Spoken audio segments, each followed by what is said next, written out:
అందరూ కావాలని ఎక్కించుకున్నారు. చాలా మంచివాడు కుర్రవాడు తండ్రి పేరుని బట్టి నిలబెడతాడని అనుకున్నారు. కానీ కొంత ఇలాగా మరి మధ్యవర్తి చేస్తున్నారు, ఆయన చేస్తున్నారో తెలియదు. కానీ ఆయన మీద మాత్రం ఫుల్ అభిమానం మాకు ఉన్నది.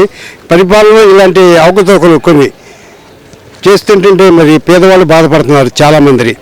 ఈ విషయాన్ని మరి తెలియజేస్తారు. మరి ఎలా చెప్తారో ఎప్పుడు నిజంగా ఇల్లు పింఛన్ ఇచ్చారు, ఆయన ఇస్తున్నారని తల్లిదండ్రులు ఎవరు పెద్దవాళ్ళు చూడకపోయినా ఆ ముసలి అవి తీసుకొని మందులు తీసుకొని బ్రతుకుతున్నారు, చక్కగా తింటున్నారు.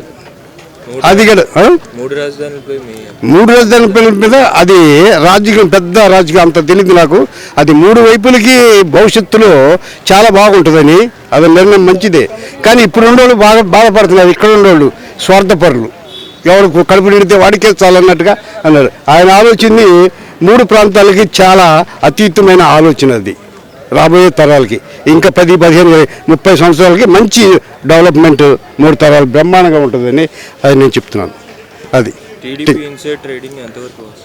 టీడీపీది మనకు అంత తెలియదు సార్. ఇక టీడీపీ ఇంట్రెస్ట్ కాదు, కానీ సూపర్. ఇది మాత్రం ఈయన చేసిన ప్లాన్లో సక్సెస్ అవుతుంది, అన్నీ కూడా సక్సెస్ అవుతాయి. నిదానంగా 5 సంవత్సరాలు పూర్తిగా సాగిన తర్వాత ఆయన పరిస్థితి ఎలా ఉంటుందో మనకు తెలియదు. కానీ ఇది మాత్రం ఆయన ప్లాన్ చాలా సూపర్ ప్లాన్. పెట్రోల్ డీజిల్ ₹2 పెంచుతున్నారు. మరి వీటి మీద భారం మరి ఎన్ని ఇస్తున్నాడుగా, ఆటో వాళ్ళకి ఇస్తున్నాడు, రైతు భరోసా ఇస్తున్నాడు, పిల్లలకి అమ్మ కూడా ఇస్తున్నాడు.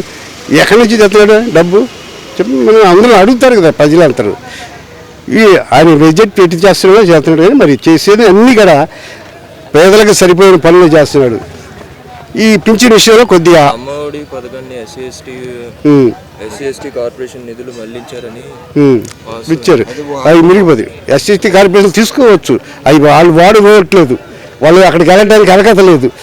తెలిసిన వాడు కనుక అన్ని తెచ్చుకొని తెచ్చి వాడుతున్నాడు, ప్రజలకే వాడుతున్నాడు. ఆయన సొంతం ఏం కొనుక్కోవట్లేదుగా, ప్రజల కొరకే వాడుతున్నాడు. అది దాని